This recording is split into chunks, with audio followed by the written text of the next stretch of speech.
What's up guys, and welcome back to our channel. In today's video I'm gonna teach you how to add reviews to your Shopify account, so make sure to stay until the end of the video. But before we move on, it would mean so much if you subscribe to our channel and hit that notification bell on.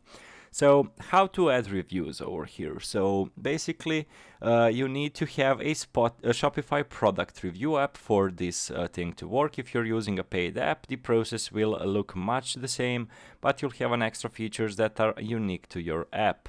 So basically you need to select a product review, Shopify product review app.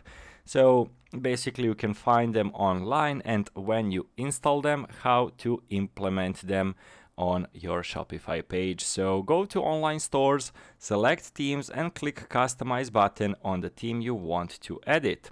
Then after it, in the theme editor, find the product page template. So you'll start at the home page and go to the drop down menu as it's shown over here and click on the products, and you'll want to choose a default product template to edit.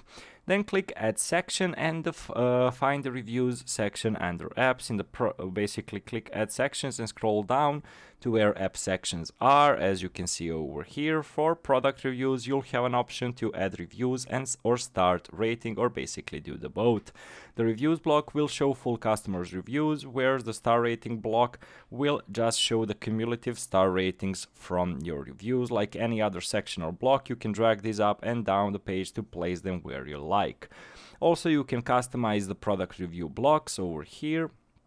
You can also add reviews or star rating blocks within the product info section by clicking add block to the section, and you can also customize your product review settings.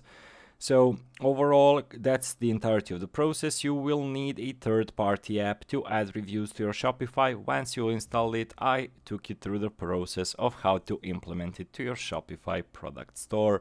So basically that's the entirety of the process. Hopefully I helped you at least a bit. So guys, thank you so much for watching and see you in our future videos. Goodbye.